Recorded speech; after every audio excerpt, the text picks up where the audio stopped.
Assalamualaikum warahmatullahi wabarakatuh. Sebelumnya izin memperkenalkan diri, nama Zahra Nafisa dengan NPM 21150611111 dari PSTIA.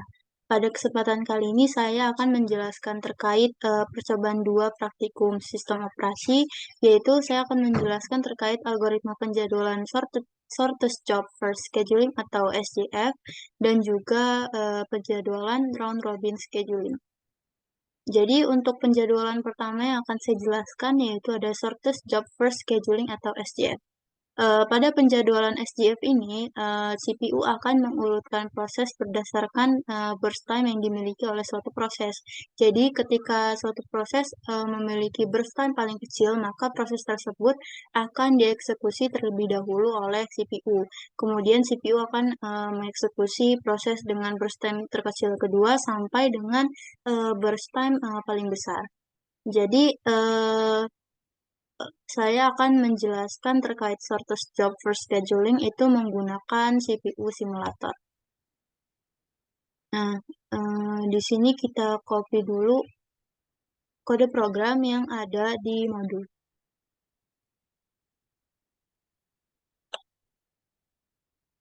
Nah, kemudian setelah kita copy, kita akan beralih ke compiler. Nah, di sini ada program search atau input untuk meletakkan kode yang telah kita copy.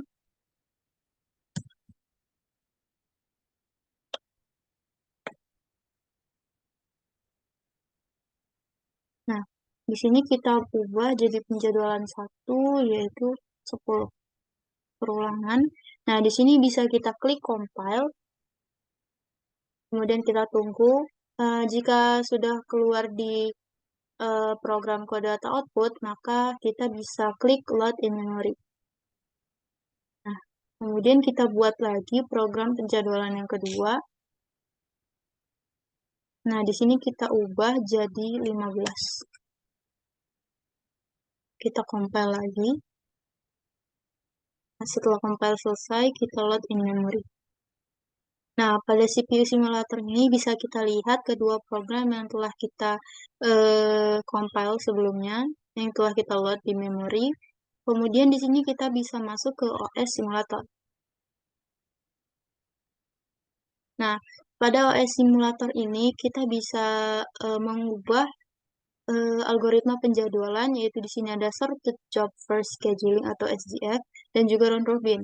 Nah, yang pertama yang akan saya jelaskan yaitu yang menggunakan shortest job first scheduling atau SJF.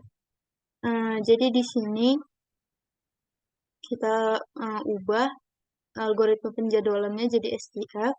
Lalu di sini kita coba kita jalankan kedua program ini. Di sini kita bisa lihat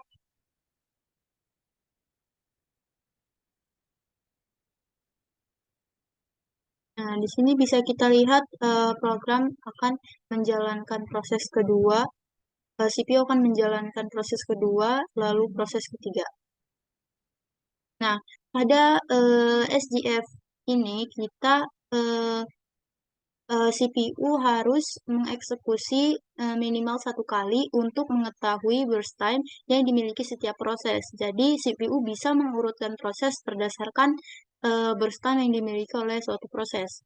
Jadi, di sini bisa kita lihat bahwa proses yang pertama itu menggunakan burst periode 95 dan proses yang kedua itu menggunakan 135. Karena pada pada proses yang pertama itu kita menggunakan penjadwalan 1 di mana kita menggunakan perulangan sampai 10 kali dan proses yang kedua ini burst time-nya itu 135 karena kita menggunakan penjadwalan yang kedua yaitu kita menggunakan kode perulangan sebanyak 15 kali.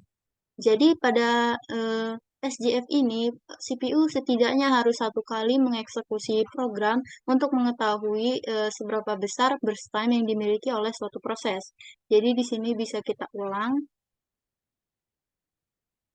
Sini bisa kita ulang. Kita buat yang pertama. Kemudian penjadwalan 2. Kita buat lagi yang pertama. dan yang kedua. Nah, di sini bisa kita start. Nah, bisa kita lihat program yang kita jalankan itu dimulai dari proses yang pertama yaitu P2, lalu di sini ada P3, P4 dan P5.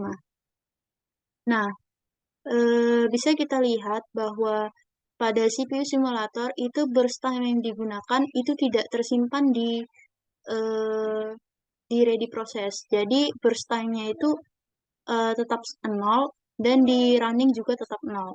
Jadi CPU akan eh, mengeksekusi proses secara berurutan mulai dari proses pertama, kedua, ketiga, sampai dengan keempat. Karena burst time yang disimpan di dalam ready process dan running process itu adalah nol. Jadi, algoritma penjadwalan SGF tidak bisa digunakan pada CPU simulator. Karena seharusnya untuk menggunakan SGF, algoritma penjadwalan SGF, maka burst-nya harus diubah sesuai dengan burst time yang seharusnya, yaitu di sini bisa kita lihat di view log, bisa kita lihat bahwa P1 itu menggunakan burst time 95, proses kedua yaitu menggunakan 135, proses ketiga yaitu 95 karena sama dengan proses yang pertama yaitu menggunakan penjadwalan 1. Nah, seharusnya jika menggunakan algoritma SGF itu proses ketiga ini akan dieksekusi duluan eh, dibandingkan dengan proses yang ketiga ini. Nah, proses ini harusnya di bawah karena dia menggunakan burst time 135. Namun, pada CPU simulator itu burst time-nya tidak tersimpan di ready process ataupun di running process. Jadi, dia akan mengurutkan proses sesuai dengan eh, list di ready process atau ready queue. Sesuai dengan yang kita buat sebelumnya. Jadi, dia tidak menukar program. Kemudian jika sudah selesai kita clear, sini juga kita reset. Lalu kita akan beralih ke algoritma percobaan yang kedua yaitu ada round robin scheduling. Jadi pada round robin scheduling ini algoritma penjadwalannya itu CPU akan mengurutkan proses berdasarkan waktu kuantum atau quantum time, di mana suatu proses akan dibatasi oleh suatu waktu, kemudian jika burst time-nya lebih dari itu, maka ia akan ditunda sampai dengan proses yang lainnya selesai. Lalu dia akan dieksekusi kembali. Jadi untuk kita mengetahui algoritma dari round robin ini, kita bisa mencobanya di CPU simulator. Jadi di sini kita ubah penjadwalannya menjadi round robin. Nah, di sini ada eh, RR time slice dan di sini ada second 0,2 second. Nah, ini merupakan waktu yang akan menjadi quantum time di mana suatu proses akan dieksekusi selama waktu ini. Kemudian jika belum selesai, maka akan ditunda sampai proses selanjutnya selesai. Nah, di sini kita buat waktunya menjadi 2. Nah, di sini bisa kita buat prosesnya.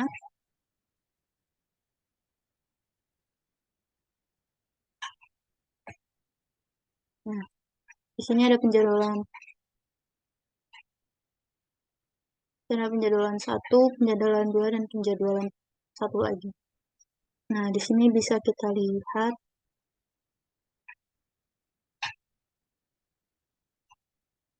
Setelah kita start, bisa kita lihat di sini program akan berputar setiap 2 second sampai proses pertama selesai.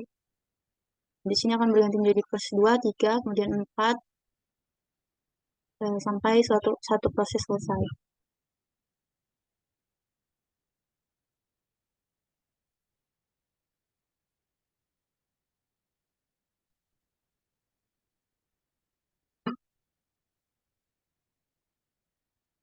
Nah, di sini pada OS Activity Log bisa dilihat bahwa program akan move from ready, move from running. Jadi dia bakal menukar-nukar proses selama 2 second, setiap 2 second atau 2 detik.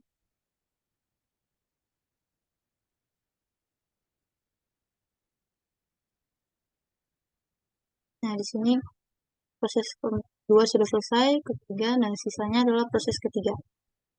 Nah, sini bisa kita lihat pada activity log itu terdapat pertukaran dari ketiga percobaan ini setiap 2 detik. Jadi untuk percobaan pertama atau P2 itu menggunakan waiting time sebanyak 2 second. Lalu untuk percobaan yang keempat itu menggunakan waktu 2 second. Lalu untuk percobaan yang kedua atau P2, percobaan yang ketiga atau P2 itu menggunakan 2 second. Jadi bisa kita lihat di proses. Nah, di sini waiting time yang dimiliki oleh ketiga proses ini yaitu sama rata, yaitu 2 second. Jadi waiting time yang ditunjukkan oleh ketiga proses ini menunjukkan bahwa setiap 2 detik itu proses akan bergantian dieksekusi oleh CPU sampai proses tersebut selesai. Jadi waiting time-nya itu akan merata seperti yang bisa kita lihat pada proses statistik ini. Jadi dapat kita simpulkan bahwa dengan menggunakan algoritma penjadwalan round robin ini, kita akan mengeksekusi suatu proses berdasarkan waiting time atau berdasarkan quantum time yang kita tentukan pada CPU simulator ini. Kemudian dia akan memproses secara bergantian. Jadi karena ketiga proses ini dieksekusi secara bergantian, maka waiting time yang dihasilkan juga akan sama rata, yaitu di sini adalah 2 detik.